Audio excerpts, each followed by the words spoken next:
Hi, I'm Brendan and this is Hetty, our 60-year-old VW camper van. Part 1 ended right here.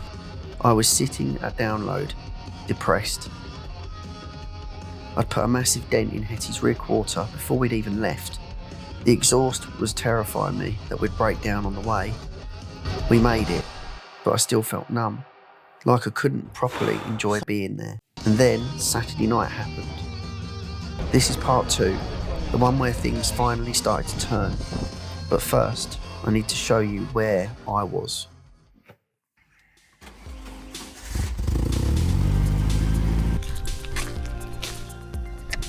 No. Okay, let's start. I'm supposed to be here and enjoying myself.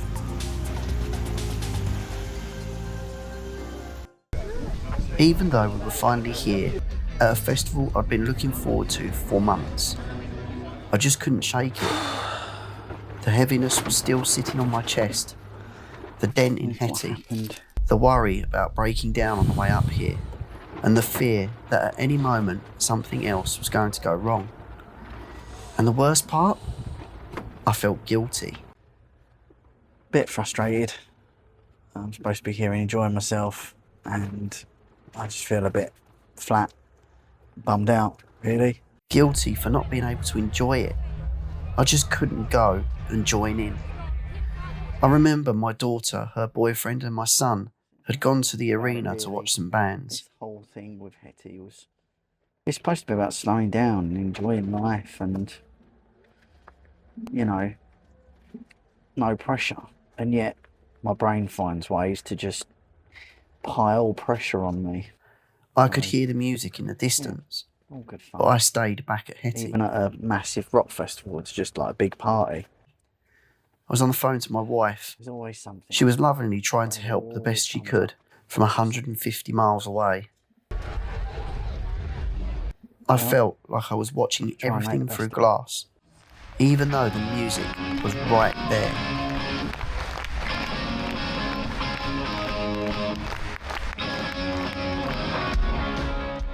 I've thought about this a lot since, why I couldn't just be there.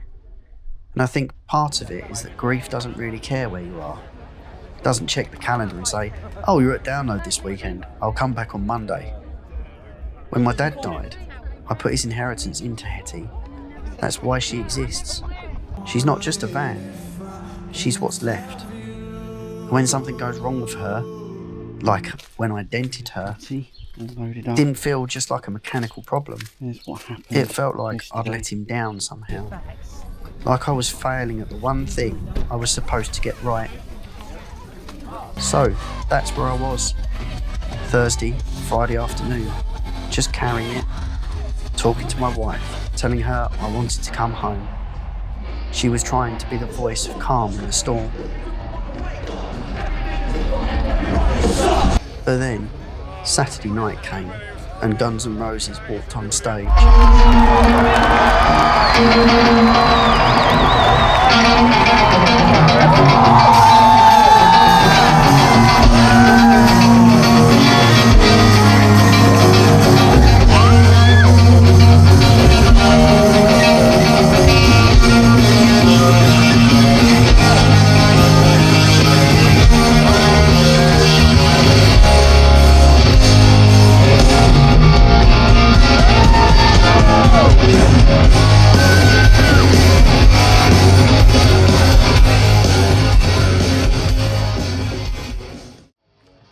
I've followed Guns N' Roses my entire life, since I was a kid. They were one of those bands that just meant something. One of the best parts of my teenage years. They were also one of my mum's favourite bands. Her favourite song was November Rain. When they played it live, it was awesome. She would have loved it. It hit different. I even FaceTimed my wife during November Rain so she could see it. She loved my mum, and she loved that song too. For the first time in, I don't know how long, I wasn't thinking about that dent, or the exhaust, or my dad, or the guilt, or the anxiety. I was just there, completely present, with 90,000 downloaders who were all feeling the same thing at the same time. It didn't fix everything. It wasn't like the grief just disappeared because Slash was soloing. But it gave me something I'd been missing for a long time. Permission. Permission to enjoy something. Permission to feel joy without guilt. Permission to be in my body and in the moment, instead of spending every second worrying about what might go wrong next. That night, that was the first time at Download I actually felt like I was at Download.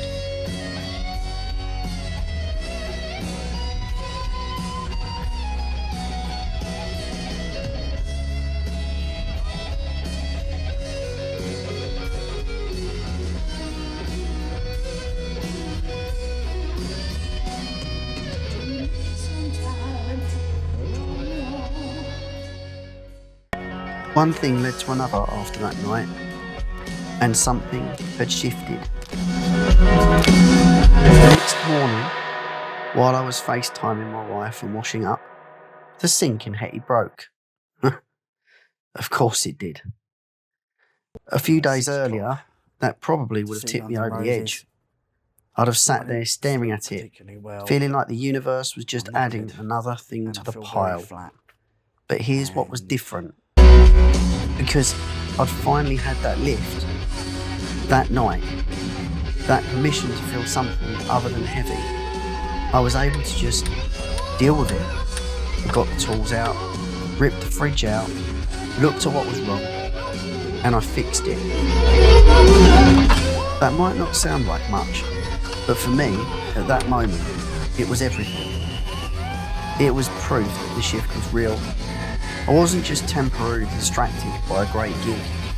Something had actually moved. In a previous video, I talked about the Kunaic monks. This idea that work itself can be a form of prayer and meditation. That the act of fixing something, of showing up, doing the work, is sacred. When I'm working on Hetty, fixing the sink, doing the valves, dealing with whatever a 60-year-old van throws at me, I'm not just maintaining a van, I'm keeping a promise. The promise I made when I took that inheritance and bought her. To keep going, to keep living, to keep creating.